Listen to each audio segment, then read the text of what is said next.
This 250th anniversary brings up an interesting question about legacy. How have we done so far, and what are we going to do next? You know, when I think back on what the 250 years of American music means, it's about that discovery and the search for every person's individuality. Other than our Native American brothers and sisters, everybody came from someplace else. And so they brought with them their music, their culture, their traditions, all of the beauty that makes them who they are. People from around the world see themselves in us and us in themselves. There's this American optimism, and I think they love it and admire it. American music, because of its special spirit, its verve, allows a space for us to collectively engage things that are hard to talk about in any other way.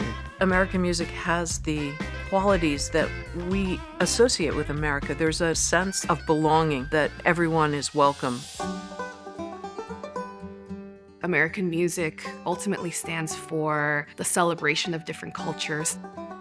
The indigenous people brought a lot of the sounds of appreciating beauty of nature. It's also about celebration of the immigrants, the Appalachia folk music, understanding the scope of the landscape. And then you also have the painful, the anguished outcries that has been solaced through beauty of sound, like through the spirituals. It starts with slavery, the music coming out of the fields, music coming out of churches, blues being a music out of the struggle, and out of blues, you get jazz. Necessity breeds invention. I think we see that with hip-hop also, right? Sampling. If you only have so many resources available to you, you use them in a totally genius way, and everybody else starts imitating you.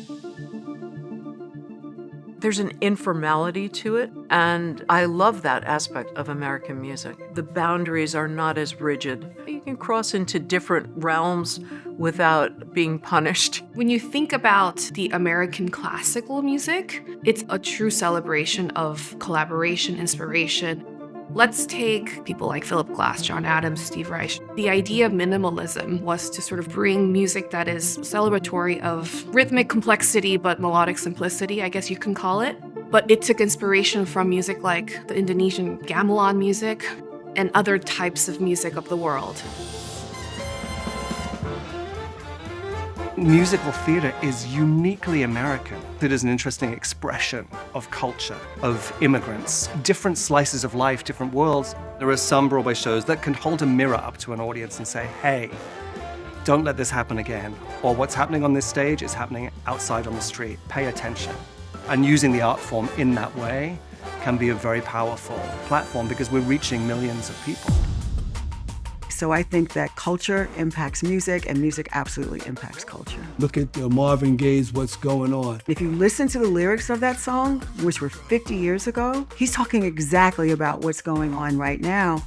I think we're at a special point in culture and society where we actually need to make positive choices about what we together are doing. Music is a vehicle that connects and unites us as human beings, particularly in the divisive times we live in.